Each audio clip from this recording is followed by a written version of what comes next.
Make an altar of acacia wood for burning incense. It is to be square, a cubit long and a cubit wide, and 2 cubits high, its horns of one piece with it. Overlay the top and all the sides and the horns with pure gold, and make a gold molding around it. Make 2 gold rings for the altar below the molding, 2 on each of the opposite sides, to hold the poles used to carry it. Make the poles of acacia wood and overlay them with gold. Put the altar in front of the curtain that shields the Ark of the Covenant Law, before the atonement cover that is over the tablets of the covenant law, where I will meet with you. Aaron must burn fragrant incense on the altar every morning when he tends the lamps.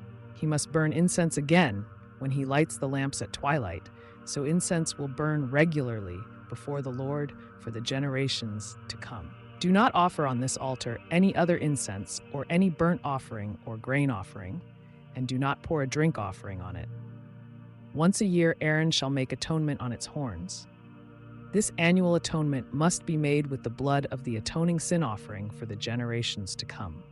It is most holy to the Lord. Then the Lord said to Moses, "When you take a census of the Israelites to count them, each one must pay the Lord a ransom for his life at the time he is counted. Then no plague will come on them when you number them. Each one who crosses over to those already counted is to give a half shekel, according to the sanctuary shekel, which weighs 20 gerahs.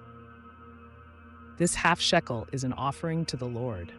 All who cross over, those 20 years old or more, are to give an offering to the Lord. The rich are not to give more than a half shekel, and the poor are not to give less when you make the offering to the Lord to atone for your lives. Receive the atonement money from the Israelites and use it for the service of the tent of meeting. It will be a memorial for the Israelites before the Lord, making atonement for your lives."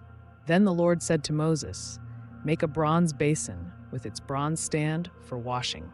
Place it between the tent of meeting and the altar, and put water in it.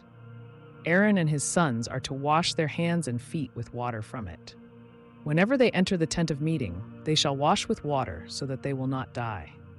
Also, when they approach the altar to minister by presenting a food offering to the Lord, they shall wash their hands and feet so that they will not die. This is to be a lasting ordinance for Aaron and his descendants for the generations to come." Then the Lord said to Moses, "Take the following fine spices: 500 shekels of liquid myrrh, half as much, that is 250 shekels, of fragrant cinnamon, 250 shekels of fragrant calamus, 500 shekels of cassia, all according to the sanctuary shekel, and a hin of olive oil.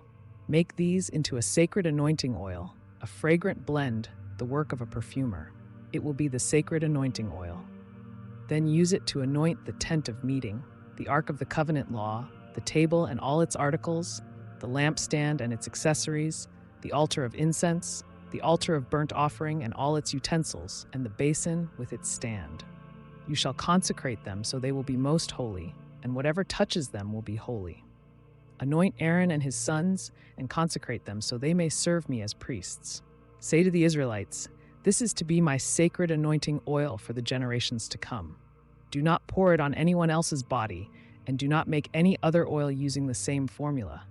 It is sacred, and you are to consider it sacred.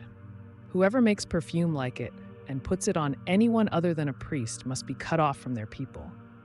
Then the Lord said to Moses, 'Take fragrant spices, gum resin, onycha, and galbanum, and pure frankincense, all in equal amounts, and make a fragrant blend of incense, the work of a perfumer. It is to be salted and pure and sacred. Grind some of it to powder, and place it in front of the Ark of the Covenant Law in the tent of meeting, where I will meet with you. It shall be most holy to you. Do not make any incense with this formula for yourselves. Consider it holy to the Lord. Whoever makes incense like it to enjoy its fragrance must be cut off from their people.